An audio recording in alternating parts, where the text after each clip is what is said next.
ఈ రోజు వైఎస్ఆర్సీపీ ముఖ్య నాయకులతో శ్రీ వైఎస్ జగన్ సమావేశం. ప్రజా సమస్యలు, పార్టీ బలోపేతం, స్థానిక ఎన్నికల సన్నద్ధతపై దిశానిర్దేశం.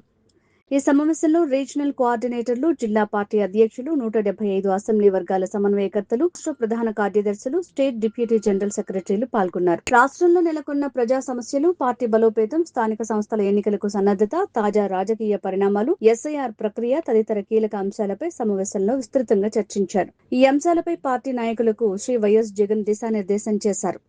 ఎందుకు ఇక్కడ ఏకమవుతా ఉన్నాము అన్న సంగతి బహుశా అవగతం కూడా అయ్యే ఉంటుందని అనుకుంటా ఉన్నా.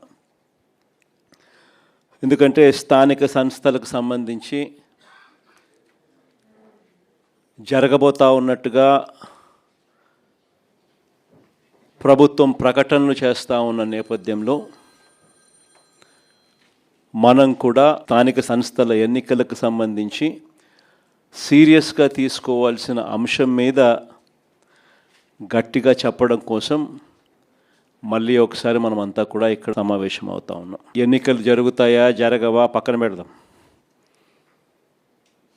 ఎందుకనంటే ఆయన ఎన్నికలు జరపాలనే ఉద్దేశంతో చేసిన పనులు కావు అన్నట్టుగా కొన్నిసార్లు అనిపిస్తాయి. ఒకవైపునేమో 44 లక్షల మంది ఓటర్లు లేరు అని, ఒకవైపున ఈల ప్రభుత్వం చేసిన ఎస్ఐఆర్ రిపోర్టే చెప్తా ఉంది. మరోవైపున ఆ 44 లక్షల మందిని కలిపి ఓటర్ల లిస్టును తయారు చేస్తున్నారు. సో మరి ఎన్నికలు లేని ఓట్లు ఉన్నట్టుగా చూపించి ఎన్నికలకు పోయే కార్యక్రమం జరుగుతూ ఉంటే హైకోర్టులు ఎలా ఒప్పుకుంటాయి, ఎన్నికల కమిషన్ ఎలా ఒప్పుకుంటుంది అనేది పక్కన పెడదాం. ఎందుకంటే ఒకవైపున ఓట్లు లేవని వీళ్ళే చెప్తున్నారు, మరోవైపున అవే ఓట్లతోనే వీళ్ళు ఎన్నికల ఓటర్ లిస్టు తయారు చేసి ఎన్నికలకు పోయే కార్యక్రమం చేస్తూ ఉన్నారు.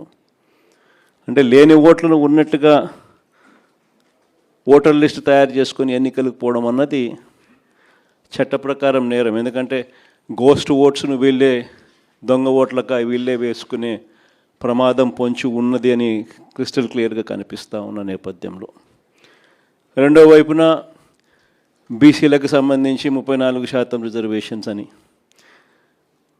ఆంధ్రాలోనే ఇక్కడే మనం చేసినప్పుడే కోర్టు కొట్టేసింది.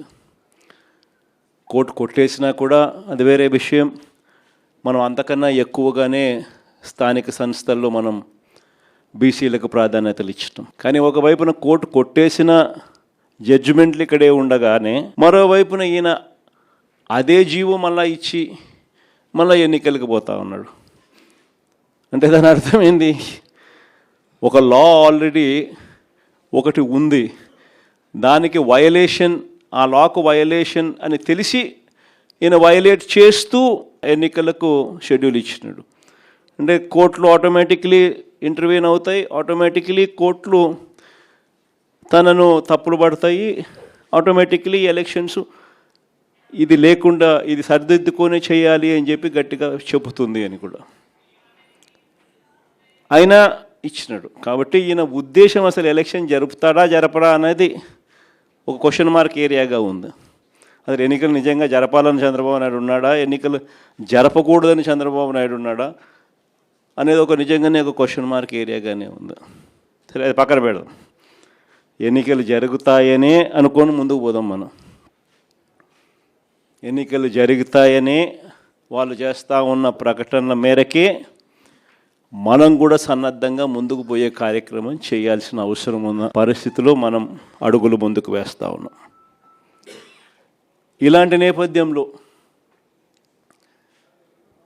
మన పార్టీ సన్నద్ధత ఒక మంచి ఏం జరిగింది అని అంటే, ఈ దాదాపుగా ఈ 2.5 సంవత్సరం, దాదాపుగా ఈ 30 నెలలు, మార్చి 16న ఎన్నికల కోడ్ 2024 ఎన్నికల కోడ్ వచ్చింది. ఆ రోజు నుంచి ఈ రోజు దాకా చూసుకుంటే దాదాపుగా 30 నెలలు. ఈ 30 నెలల కాలంలో మనం ప్రతిపక్షంలో ఉన్నా కూడా పార్టీని గ్రామస్థాయి దాకా కూడా బలంగా తీసుకొని పోగలిగినాం. మొట్టమొదటిసారిగా ఒక ఆర్గనైజ్ స్ట్రక్చర్లోకి గ్రామ స్థాయి నుంచి డివిజన్ స్థాయి వరకు మున్సిపాలిటీలో అయితే వార్డులు, గ్రామంలో ఉన్న వార్డు స్థాయి దాకా కూడా పార్టీ బలంగా నిర్మించగలిగినాం. మొట్టమొదటిసారిగా గ్రామంలోనే అనుబంధ విభాగాలు పెట్టడం, గ్రామ కమిటీలు వేయడం. సిమిలర్లీ సేమ్ థింగ్ మున్సిపాలిటీస్లో అయితే వార్డులలో కూడా అదే మాదిరిగా చేసినాం. అంత పటిష్ట స్థాయి నాయకత్వం గ్రామ స్థాయి దాకా తీసుకొని పోయి అక్కడ కూడా కమిటీలు వేసి పార్టీ సన్నద్ధంగా పెట్టాం. ఇది ఒక మంచి కార్యక్రమం. మనం ప్రతిపక్షంలో ఉండగా ఈ 2.5 సంవత్సరాల్లో మనం చేయగలిగినాం దేవుని దయతో. ఇలాంటి నేపథ్యంలో ఎన్నికలు జరుగుతూ ఉన్నాయి. ఒకవైపునేమో చంద్రబాబు నాయుడు గారి ఈ 2.5 సంవత్సరం పరిపాలన కనిపిస్తూ ఉంది. ఈ 2.5 సంవత్సర కాలం పరిపాలనలో మనమంతా కూడా చూస్తూనే ఉన్నాం. ప్రతి ఇంట్లో కూడా ఈరోజు ఒక చర్చ అనేదానికి ఈ 2.5 సంవత్సరం చంద్రబాబు నాయుడు గారి పరిపాలన, ప్రతి ఇంట్లో చర్చ జరగడానికి చంద్రబాబు నాయుడు గారి పరిపాలన ఒక ఊతమిచ్చింది. చంద్రబాబు నాయుడు గారి 2.5 సంవత్సరం పరిపాలన ఎలా ఉంది, అంతకుముందు 5 సంవత్సరాల మన పరిపాలన ఎలా ఉంది అన్నది ప్రతి ఇంట్లో కూడా ఇవాళకి కంపారిజన్ చేయడము, చర్చ జరగడం అన్నది ప్రస్ఫుటంగా మనకే కనిపిస్తూ ఉంది. ఆ 5 సంవత్సరాల మన పరిపాలనలో మేనిఫెస్టో అన్నది ఎంత పవిత్రంగా మనం తీసుకున్నాం. మొట్టమొదటిసారిగా రాష్ట్ర చరిత్రలో ఎప్పుడు జరగని విధంగా ఏ రకంగా ఒక మేనిఫెస్టోను ఒక ఖురాన్గా, ఒక బైబిల్గా, ఒక భగవద్గీతగా భావించిన ప్రభుత్వం ఏకంగా 99% ఆ హామీలన్నీ కూడా అమలు చేసి ప్రతి ఇంటికి కూడా ప్రతి 50 ఇళ్లకు ఒక వాలంటీర్ని పెట్టి ప్రతి గ్రామంలోనే ఆ గ్రామంలోనే చదువుకున్న పిల్లలకు అక్కడే చిరునవ్వుతోనే ఉద్యోగం చేస్తూ అక్కడే గ్రామ స్థాయిలోనే కనిపించే విధంగా గ్రామ సచివాలయాలు తీసుకొచ్చి ఏ రకంగా పారదర్శకతకు అద్దం పట్టగలిగామో, ప్రభుత్వ పాలన అన్నది ఇంతకుముందు గతంలో లంచాలు లేకుండా ఇవ్వడం అన్నది సాధ్యం కాదు అన్న పరిస్థితి నుంచి ప్రభుత్వ పథకాలను, ప్రభుత్వ పాలనను ఎలాంటి లంచాలు లేకుండా ప్రజలకు అందించగలుగుతాము అన్న భరోసా కలిగించిన ప్రభుత్వం ఎక్కడైనా ఉంది అని అంటే అది ఒక్క వైఎస్ఆర్సీపీ ప్రభుత్వంలో మాత్రమే జరిగింది అని కూడా గర్వంగా కాలర్ ఎగిరేసుకుని మన దగ్గర నుంచి మొదలెడితే ప్రతి కార్యకర్త కూడా చెప్పుకునేంత గొప్ప పాలన మనం దేవుడి దయతో ఇవ్వగలిగాం. మొట్టమొదటిసారిగా ఎన్నికలలో ఒక మాట చెబితే, ఒక మేనిఫెస్టోలో ఆ పదాలు పెడితే, మేనిఫెస్టోలో పలాని స్కీములు ఇస్తామని చెబితే మొట్టమొదటిసారిగా ఆ మేనిఫెస్టోలో చెప్పిన ఆ స్కీములు డస్ట్బిన్లకు పరిమితం కాకుండా, చెత్తబుట్టలకు పరిమితం కాకుండా ఏకంగా అసెంబ్లీ సమావేశాలు జరిగేటప్పుడే, బడ్జెట్ సమావేశాలు జరిగేటప్పుడే ఒక షెడ్యూల్ ఇచ్చి పలాని నెలలో పలాని స్కీమ్ అమలవుతుందని చెప్పి ఆ షెడ్యూల్ తప్పకుండా ఆ నెలలో బటన్ నొక్కి ఆ స్కీమ్ ప్రతి ఇంటికి కూడా చేర్చిన ఘనత ఎక్కడైనా జరిగింది అని అంటే, అలాంటి పాలన ఎప్పుడైనా జరిగింది అని అంటే అది కూడా ఒక వైఎస్ఆర్సీపీ ప్రభుత్వ హయాంలో మాత్రమే జరిగిందని కూడా గర్వంగా చెప్పగలుగుతాం. నిజంగా ఇవన్నీ కూడా ఇంతకుముందు ఎప్పుడూ కూడా జరగల. కళ్ళ ఎదుటే కనిపిస్తూ ఉన్న సంస్కరణలు ఇవన్నీ కూడా. ఏ గ్రామంలోకి వెళ్ళినా ఆ గ్రామంలో బడులు నాడు నేడుతో రూపురేఖలు మారిన బడులు కనిపించేవి. మొట్టమొదటిసారిగా బడులు ఇంగ్లీష్ మీడియం చదువులతో, టోఫుల్ అనేది 3వ తరగతి నుంచి ఒక పీరియడ్గా అమలుతో, నాడు నేడు పనులు చక్కగా జరిగి, డిజిటైజేషన్ ఆఫ్ క్లాస్ రూమ్స్ 6వ తరగతి పైచిలుకు నుంచి డిజిటలైజేషన్ ఆఫ్ క్లాస్ రూమ్స్ కూడా జరిగి, 8వ తరగతి పిల్లల చేతుల్లో ట్యాబులు కనిపిస్తూ ప్రైవేట్ బడులు గవర్నమెంట్ బడులతో పోటీ పడే పరిస్థితి ఎప్పుడైనా వచ్చింది అని అంటే అది ఒక వైఎస్ఆర్సీపీ ప్రభుత్వ హయాంలో మాత్రమే జరిగింది. ఇవన్నీ కూడా నిజంగా ఒక రిఫార్మ్స్, రాష్ట్రంలో చూడని రిఫార్మ్స్, ఎప్పుడూ కూడా రాష్ట్రంలో జరగని మార్పులు గ్రామ స్థాయిలోనే కనిపిస్తాయి. విలేజ్ క్లినిక్లు ప్రతి 6 నెలలకు ఒకసారి కనిపిస్తుంది. ఆ రోజుల్లో విలేజ్ క్లినిక్స్లోనే హెల్త్ క్యాంపులు, గ్రామ స్థాయిలోనే కనిపిస్తుంది ఫ్యామిలీ డాక్టర్ కాన్సెప్ట్లు, ఆరోగ్యశ్రీ పరిధి పెంచిన పరిస్థితులు, 1000 ప్రొసీజర్లను ఏకంగా 3300 ప్రొసీజర్లకు పెంచి 25 లక్షల దాకా పేదలకు ఉచితంగా వైద్యం అందించి నాడు నేడుతో గవర్నమెంట్ హాస్పిటల్స్ అన్ని రూపురేఖలు మారి జీరో వేకెన్సీ పాలసీ తీసుకొని వచ్చి గవర్నమెంట్ హాస్పిటళ్లలో స్పెషలిస్ట్ డాక్టర్లు లేని కొరత అన్నది ఆంధ్రప్రదేశ్లో కేవలం 4% మాత్రమే తీసుకొచ్చిన ఘనత. అదే దేశం మొత్తం చూస్తే గవర్నమెంట్ హాస్పిటల్లో స్పెషలిస్ట్ డాక్టర్ల కొరత 60% పైచిలకు ఉంటే ఒక ఆంధ్ర రాష్ట్రంలో కేవలం 4% మాత్రమే తీసుకొచ్చిన ఘనత ఒక వైఎస్ఆర్సీపీ ప్రభుత్వ హయాంలో మాత్రమే జరిగింది.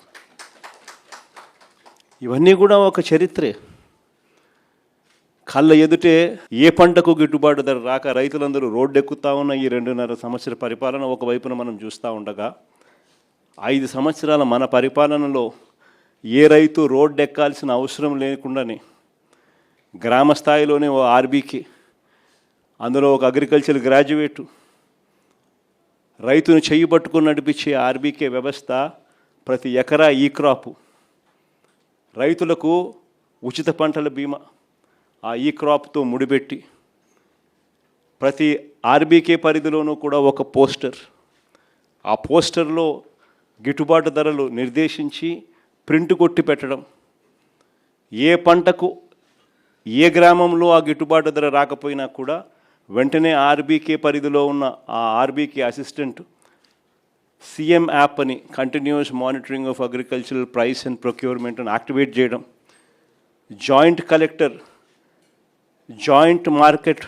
జాయింట్ మార్క్ఫెడ్ ఎండీగా తాను ప్రవర్తిస్తూ బాధ్యతలు తీసుకుంటూ వెంటనే ఆ అలర్ట్ వచ్చిన వెంటనే ఆ ఆర్బీకే పరిధిలో తాను ఇంటర్వ్యూన్ అయ్యి ఆ ఆర్బీకే పరిధిలోనే పంటలు కొనుగోలు చేస్తూ కాంపిటీషన్ క్రియేట్ చేసి 5 ఏళ్లలో ఏకంగా 7,800 కోట్లు ఖర్చు చేసి మార్కెట్లో కాంపిటీషన్ క్రియేట్ చేసి రైతులకు గిట్టుబాటు ధర కల్పించిన ప్రభుత్వం ఏదైనా ఉంది అని అంటే అది కూడా మన ప్రభుత్వమే అని కూడా గర్వంగా కూడా చెప్పగలుగుతాం.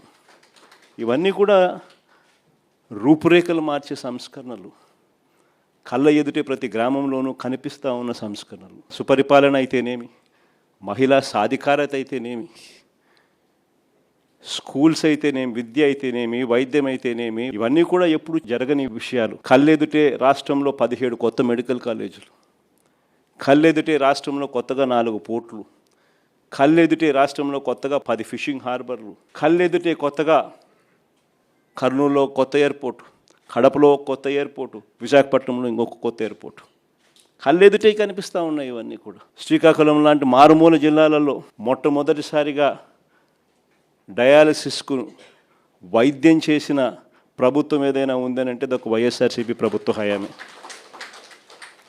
సర్ఫేస్ ట్రాన్స్పోర్ట్ వాటర్ ఏకంగా 600 కోట్లు ఖర్చు చేసి సర్ఫేస్ వాటర్ను తీసుకొచ్చి శ్రీకాకుళంలో ఆ ప్రాంతాన్ని సస్యశ్యామలం చేస్తూ తాగడానికి ఆ సర్ఫేస్ వాటర్ ఇచ్చి డయాలసిస్ ప్రాబ్లంకు పర్మనెంట్ సొల్యూషన్ ఇచ్చి డయాలసిస్కు ఒక రీసెర్చ్ ల్యాబొరేటరీ తీసుకొని వచ్చి రీసెర్చ్ ల్యాబొరేటరీ హాస్పిటల్ తీసుకొని వచ్చి ఇవన్నీ ఎప్పుడు జరగల. ఇంతగా ఒక సమస్యల మీద ధ్యాస పెట్టి ఆ సమస్యలకు పరిష్కారం వెతుకుతూ సొల్యూషన్స్ ఇచ్చిన ప్రభుత్వం దేశ చరిత్రలో బహుశా ఏదైనా ఉందో లేదో నాకైతే తెలియదు, కానీ ఆంధ్ర రాష్ట్రంలో మాత్రం ఒక వైఎస్ఆర్సీపీ ప్రభుత్వం మాత్రమే చేసిందని మాత్రం గర్వంగా చెప్పగలుగుతాం. ఇలాంటి 5 సంవత్సరాల మన పరిపాలన, మరోవైపున చంద్రబాబు నాయుడు గారి 2.5 సంవత్సర పరిపాలన. చంద్రబాబు నాయుడు గారు అన్న మాటలు అప్పట్లో జగన్ చేసేటివన్నీ చేస్తాను, జగన్ చేసేటివి కాక ఇంకా అదనంగా ఇవన్నీ ఇస్తాను అని చెప్పిన మనిషి. మనం చెప్పిన ప్రతి పథకము కూడా, మనం చేసేటివన్నీ కూడా ఆయన 3 ఎక్కువ చేస్తానన్నాడు. మనం అమ్మఒడి 15,000 ఇస్తామంటే ఆయన ఇంట్లో ఎంతమంది పిల్లలు ఉంటే అంతమందికి 15,000 అన్నాడు. ఏ ఇంటికి పోయినా కానీ ఆయన కార్యకర్తలు ప్రతి ఇంటికి వెళ్ళి ఒక బాండ్ ఇచ్చేవాళ్ళు, ఆ బాండ్ల మీద సంతకం పెట్టేవాళ్ళు, ఆ బాండ్ల మీద వీళ్ళిద్దరు ఫోటోలు ఉండేటివి. నేను పవన్ కళ్యాణ్ ఇద్దరం మేము ప్రమాణం చేసి చెప్తా ఉన్నాము, ఇవన్నీ మీకు అందరికీ వర్తిస్తాయి, సినిమా స్టార్ట్ జూన్ 2024 అని చెప్పి డేట్ కూడా.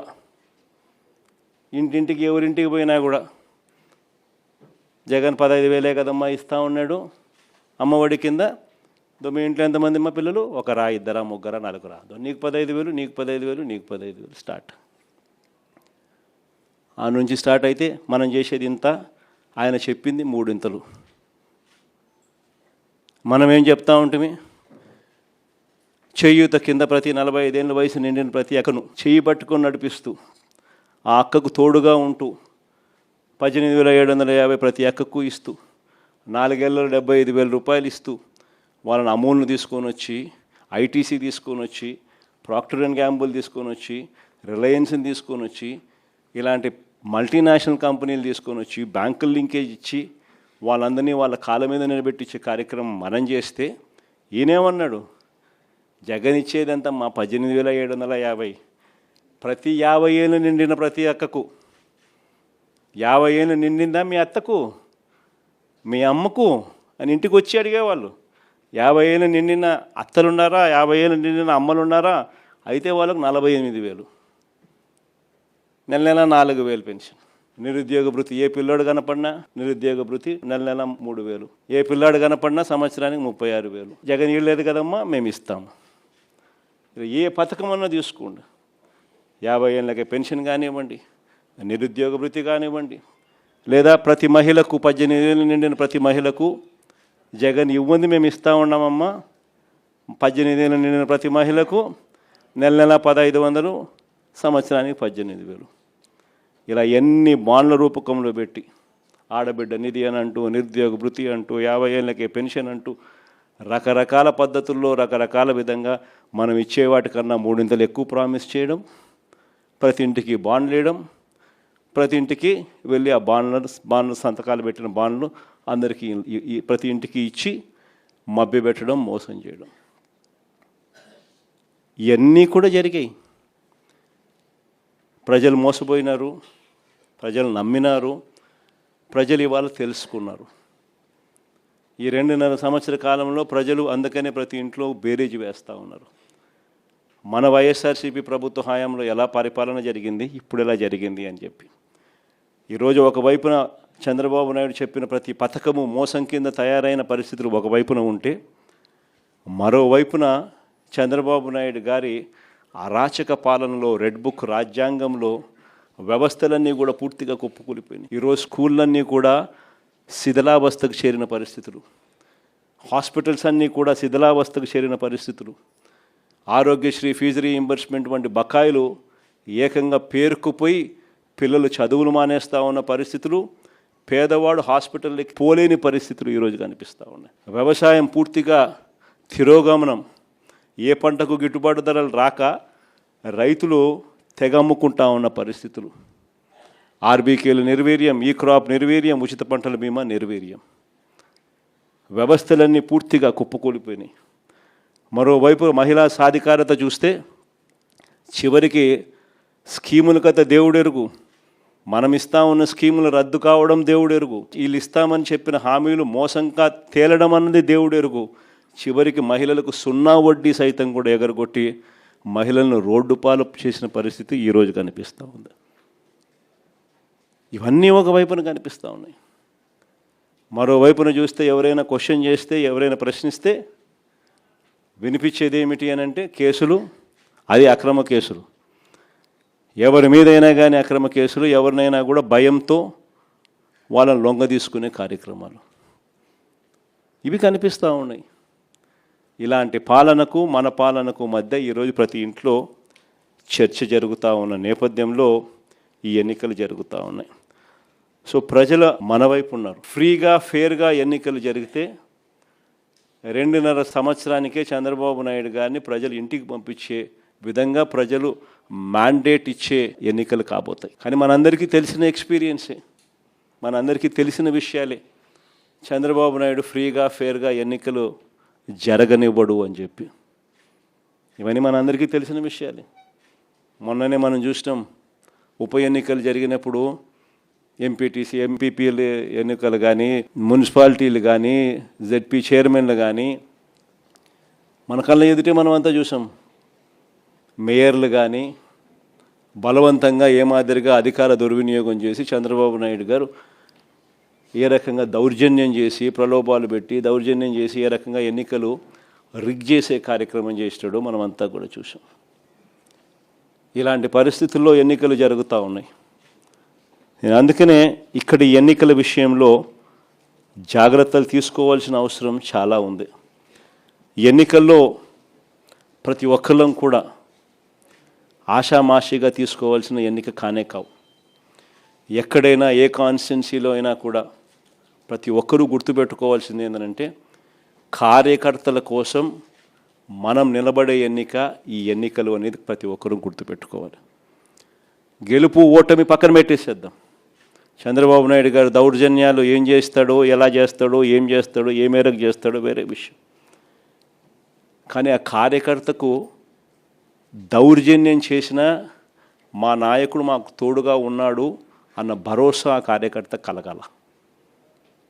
నన్ను ఓడించడం కోసం, ఒక చిన్న కార్యకర్తలైన నన్ను ఓడించడం కోసం చంద్రబాబు నాయుడు గారు ఇంత అధికార దుర్వినియోగం చేసినా కూడా మా నాయకుడు నాతోనే ఉన్నాడు అన్న భరోసా మీలో ప్రతి ఒక్కరూ కూడా ప్రతి కార్యకర్తకు కలిగించాల్సిన ఎన్నిక ఈ ఎన్నిక అనేది గుర్తుపెట్టుకోండి.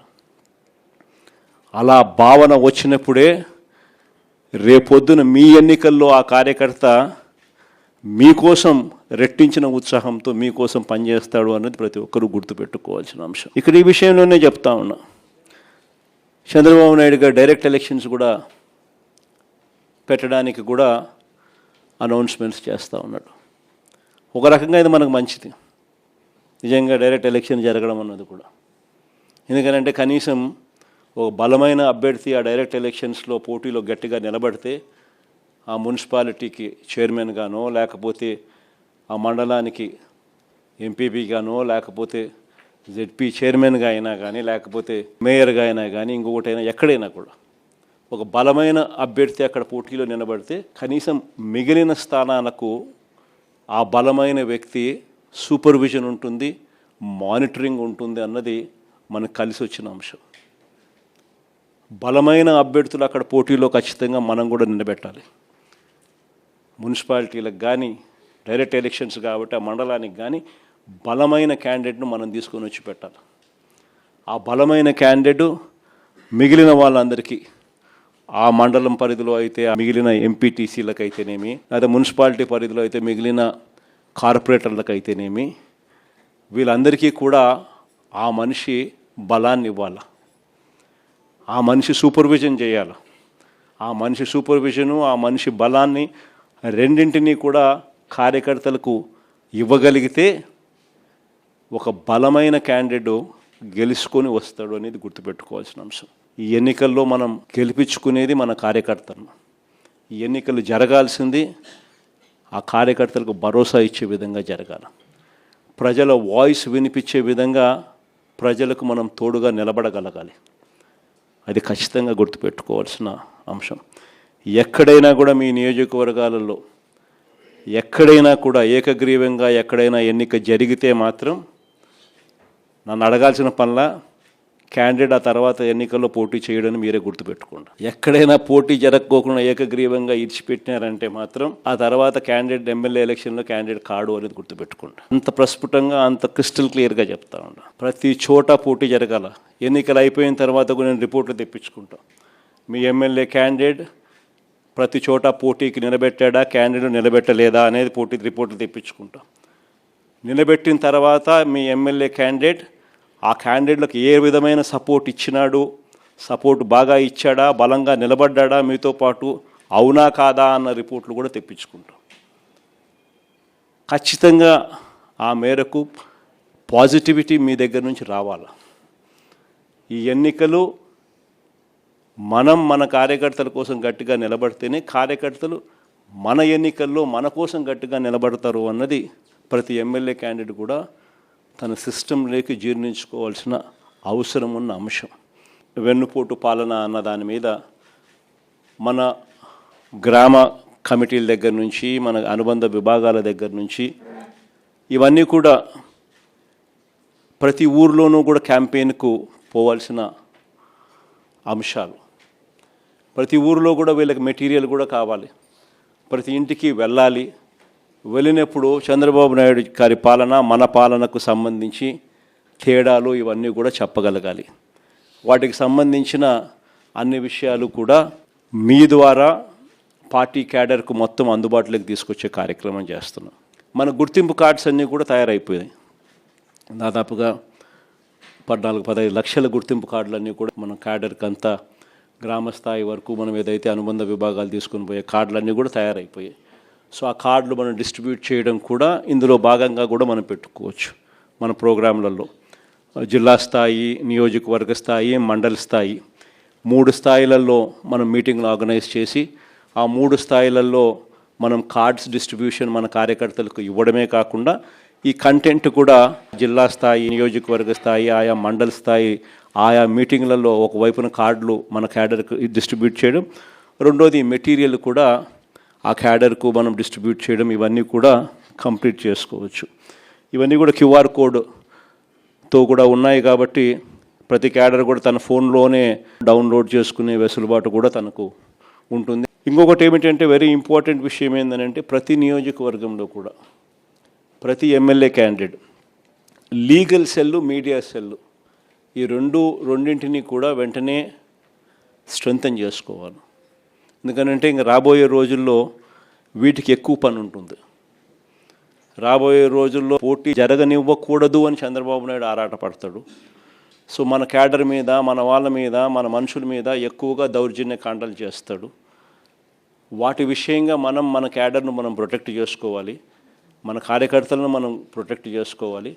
ఒకవైపున ప్రొటెక్ట్ చేసుకుంటూ మరోవైపున ప్రతి ఇంటికి కూడా చంద్రబాబు నాయుడు చేస్తూ ఉన్న పరిపాలన మీద ప్రతి ఇంటికి తీసుకొని పోతూ క్యాంపెయిన్ మెటీరియల్ కూడా తీసుకొని పోయి ప్రతి ఇంటిని అవేర్నెస్లో క్రియేట్ చేస్తూ ఉండగానే మరోవైపున మన క్యాడర్ను కూడా మనం గట్టిగా ప్రొటెక్ట్ చేసుకోవాలి అని అంటే ఖచ్చితంగా లీగల్ సెల్, మీడియా సెల్ ప్రతి నియోజకవర్గంలో స్ట్రెంథన్ కావాలి. జగన్ 2.0 సూపర్ యాప్ కూడా ఎలాగూ ఉంది. మనకు సంబంధించిన వైఎస్ఆర్సీపీ టాక్స్ కూడా ఎలాగూ అందుబాటులో ఉన్నాయి. సో వీటి ద్వారా మనం ప్రజలకు మెసేజ్ పంపించాల్సినవి, మనం మెసేజ్ పంపించాల్సినవి కూడా సోషల్ మీడియా ఆధ్వర్యంలో మనం పంపించాల్సిన కార్యక్రమాలు మనం చేయాలి. మీ నియోజకవర్గాలలో సోషల్ మీడియాకు సంబంధించి అత్యంత ప్రాధాన్యత మీరు ఇవ్వాల్సిన అవసరం కూడా ఉంది. యూట్యూబ్ ప్లాట్ఫామ్స్ అయితేనేమి, ఇన్స్టాగ్రామ్ ప్లాట్ఫామ్స్ అయితేనేమి, ట్విట్టర్ ప్లాట్ఫామ్స్ అయితేనేమి, ఈ ప్లాట్ఫామ్స్ మీదకి మన క్యాడర్ను మొత్తం తీసుకొని ఆ ప్లాట్ఫామ్స్ మీదకి తీసుకొని పోవాలి. వాళ్ళందరికీ కూడా ఆ ప్లాట్ఫామ్స్లో ఎలా అకౌంట్స్ ఓపెన్ చేయాలి, ఎలా యాక్టివేట్ చేయాలి, ఎలా నడిపించాలి అనేది కూడా మీరే శిక్షణ ఇవ్వాలి. వాటికి సంబంధించిన కూడా కార్యక్రమాలు కూడా జరగాలి. ఎందుకంటే మనం నెగిటివ్ మీడియాతో యుద్ధం చేస్తా ఉన్నాం. ఒక ఈనాడు, ఆంధ్రజ్యోతి, TV5 ఇలాంటి దిగజారిపోయి ఉన్న వ్యవస్థలతో యుద్ధం చేస్తూ ఉన్నాం. మన క్యాడర్కు ఇటువైపున నాణ్యానికి ఇటువైపున ఏం జరుగుతూ ఉంది అనే స్టోరీ తెలియాలి అని అంటే ఇటువంటి ప్లాట్ఫామ్స్ నుంచి మనకు న్యూస్ కంటెంట్ మన వాళ్ళకి అందరికీ కూడా అందాలి. సో అవన్నీ కూడా జాగ్రత్తలు తీసుకోవాలి. మరోవైపున నియోజకవర్గంలోని సోషల్ మీడియా ఇన్ఫ్లుయెన్సర్స్ అందరితో కూడా మీరు మాట్లాడాలి. అందరినీ మీరు పోయి కలవాలి. కలిసి వాళ్ళందరినీ కూడా రిక్వెస్ట్ చేయాలి. మీ అందరితో పాటు మీకు సపోర్ట్గా వాళ్ళు నిలబడేందుకు వాళ్ళందరూ కూడా ముందుకు రావాలని అడగాలి, రిక్వెస్ట్ చేయాలి. నియోజకవర్గ స్థాయిలో ఉన్న లాయర్లను, మంచి లాయర్లను మనం ఖచ్చితంగా ఒక ప్లాట్ఫామ్ మీదకి తీసుకొని వచ్చి మన కార్యకర్తలకు అందుబాటులో ఉండే విధంగా వాళ్ళందరినీ నిలబెట్టాలి. వాళ్ళందరూ ఆటోమేటిక్లీ జిల్లాలో ఉన్న మన లీగల్ సెల్తోనూ, రాష్ట్ర స్థాయిలో ఉన్న మన లీగల్ సెల్తోనూ అనుసంధానం కావాలి. ఈ సోషల్ మీడియా కానీ, ఈ లీగల్ సెల్ కానీ ఇవన్నీ కూడా మీ దగ్గర నుంచి జిల్లా స్థాయి నుంచి రాష్ట్ర స్థాయి దాకా కూడా అన్నీ కూడా అనుసంధానమై ఒకటిగా పనిచేయాలి. ఎందుకంటే హైకోర్టులలో ఇక్కడ ఉంటాయి, హైకోర్టులలో వేయాల్సినవి హైకోర్టులలో వేయాలి. సిమిలర్లీ సోషల్ మీడియాకి సంబంధించినవి కూడా అంతే. వాళ్ళకి ఎవరైనా పోలీసులు హెరాస్ చేస్తే వాళ్ళని కాపాడాల్సిన బాధ్యతలు మళ్ళీ ఇక్కడి నుంచి తీసుకోవాలి. కాబట్టి ఈ లీగల్ సెల్లు, మీడియా సెల్స్ మీరు జిల్లా స్థాయి అండ్ రాష్ట్ర స్థాయి అన్నీ కూడా ఒకటిగా తయారై, ఒక యూనిట్గా తయారై ప్రతి నియోజకవర్గంలోనూ యాక్టివ్గా ఉంటూ అన్నీ కూడా కలిసికట్టుగా పనిచేసేటట్టుగా చర్యలు తీసుకోవాలి. ఎక్కడైనా మీ నియోజకవర్గాలలో మీరు ఎవరైనా ఈ విషయాల మీద యాక్టివ్గా లేకపోతే దయచేసి ఇప్పుడైనా కూడా గేర్ మార్చండి. రెండో important point door to door campaign. ఇది కూడా ప్రతి ఇంటికి చేరాలి. ప్రతి ఇంటికి మన కార్యకర్త వెళ్ళాలి, వెళ్ళి ప్రతి ఇంటికి కూడా మన ప్రభుత్వానికి ఈ ప్రభుత్వానికి మధ్య తేడాలు ఏమిటి అన్నట్టు కూడా ప్రతి ఇంట్లో వివరించాలి. ఇది నెంబర్ 2 కూడా వెరీ వెరీ ఇంపార్టెంట్ కార్యక్రమం. ఖచ్చితంగా ఈ రెండు కూడా కరెక్ట్గా జరిగేటట్టుగా చూసుకోండి. ఇక మూడో వెరీ ఇంపార్టెంట్ పాయింట్ ఏంటంటే క్యాండిడేట్ బలం. లోకల్ బాడీ ఎన్నికల్లో ప్రతి ఒక్కరూ గుర్తుపెట్టుకోండి, క్యాండిడేట్ బలం అన్నది కూడా చాలా చాలా ఇంపార్టెంట్ డెసిషన్ అవుతుంది. చిన్న ఎలక్టోరల్ బేస్ కాబట్టి క్యాండిడేట్ అనేవాడు కూడా క్రిటికల్ అవుతాడు. అక్కడ మనము ఎటువంటి భావోద్వేగాలకు పోవడము, ఎటువంటి ఈగోకు మనం పోకుండా అందరినీ కలుపుకొని పోయే విధంగా మనం కూడా ఉండాలి అనేది ప్రతి ఒక్కరు గుర్తుపెట్టుకోండి. ఎందుకనంటే 9 ఓట్లతో ఓడిపోయిన కేసులు ఉన్నాయి, 9 ఓట్లతో గెలిచిన కేసులు కూడా చాలా ఉన్నాయి. గెలుపు ఓటమిల మధ్య తేడా అన్నది ఎంత ఇంపార్టెంట్ అన్నది ప్రతి ఒక్కరు గుర్తుపెట్టుకోవాలి. అల్టిమేట్గా జో జీతా ఓ సికిందర్. గెలిచినోడు ఎన్నోట్లతోన్నా గెలిచి అది వేరే విషయం, గెలిచినోడు సికిందర్. అదే మాదిరిగా గుర్తుపెట్టుకోండి. ఈ గోలకు మనం పోయినాము అని అంటే మనం నష్టపోతాం. ఫస్ట్ మీరు గెలవాలి. గెలవడం కోసం ఈ ఈగోను పక్కన పెట్టండి. ప్రతి కార్యకర్త కూడా ఎక్కడెక్కడ మనం గట్టిగా ఆ గ్రామంలో కన్సాలిడేట్ చేసుకోవాలని ఇది ఒక అవకాశం కింద తీసుకోండి. ఆ గ్రామాలన్నీ కన్సాలిడేట్ చేయండి. ఆ గ్రామంలో ఆ కార్యకర్త చుట్టూ ఒక కన్సెన్సస్ క్రియేట్ చేయండి. ఇది కూడా ఒక ఆపర్చునిటీ కింద ఉపయోగపెట్టుకోమని చెప్తా ఉన్నా. ఈ నెక్స్ట్ 60 రోజులు, నెక్స్ట్ 70 రోజులు ఏదన్నా కానీ నియోజకవర్గాలలో పూర్తిగా అందుబాటులో ఉంటూ పూర్తిగా దీని మీద ఫోకస్ పెట్టమని చెప్పి ప్రతి ఒక్కరితో కూడా రిక్వెస్ట్ చేస్తా ఉన్నా. ఎందుకనంటే ఆ కైండ్ ఆఫ్ అటెన్షన్, ఆ కైండ్ ఆఫ్ ఫోకస్ మీరు పెట్టినారు అని అంటే ఆటోమేటిక్లీ రిజల్ట్స్ వస్తాయి. పోలీసులకు ఇటువంటి వాళ్ళందరికీ కూడా గట్టిగా మెసేజ్ చెప్పండి. కన్ను మూసుకుని కన్ను తెలిసేసరికి 2 ఏళ్ళు కూడా పూర్తయిపోతాయి. ఎవడైనా కూడా ఏ పోలీస్ అధికారైనా కూడా పదవి దుర్వినియోగం చేస్తే మాత్రం ఖచ్చితంగా గుర్తుపెట్టుకుంటాం. డిజిటల్ బుక్లోకి వాళ్ళ పేర్లు ఎక్కిచ్చేసేయండి. ఆ తర్వాత మన ప్రభుత్వం వచ్చిన తర్వాత అన్యాయం చేసిన అధికారి ఎక్కడ ఉన్నా కూడా ఖచ్చితంగా శిక్ష పడేట్టుగా చేస్తామని మాత్రం ఖచ్చితంగా చెప్తా ఉన్నా. ఈ మెసేజ్ ప్రతి అన్యాయం చేసే పోలీసు వాళ్ళకు కూడా ఖచ్చితంగా పంపించండి. ప్రతి పోలీసు వాళ్ళకు కూడా రిక్వెస్ట్ చేయండి, అన్యాయం చేయొద్దండి, న్యాయంగా ధర్మంగా జరిగించండి. అలా కాదు మేము అన్యాయమే చేస్తాము అని అంటే మాత్రం ఇప్పుడు మీ టైం అని అనుకుంటున్నారు, వచ్చేది మా టైము. మీ 5 ఏళ్ళు అయిపోతూ ఉంది, చివరి 2 ఏళ్ళకి వచ్చేసినారు. ఆ తర్వాత కనపడేది మా 5 ఏళ్ళు కనపడతా ఉంది. అది గుర్తుపెట్టుకున్నాను మాత్రం ఖచ్చితంగా ప్రతి ఒక్కరికి చెప్పే కార్యక్రమం చెప్పండి. వాళ్ళల్లో కూడా న్యూట్రాలిటీ తీసుకొచ్చేదానికి గట్టి ప్రయత్నం చేయండి.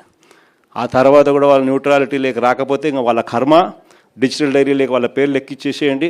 ఆ తర్వాత వాళ్ళకు పడే శిక్ష వాళ్ళకు పడుతుంది. ఈ ఎలక్షన్ మిమ్మల్ని బలపడేదానికి ఉపయోగపెట్టుకోవాలి. ఈ ఎలక్షన్ స్టార్టింగ్ పాయింట్.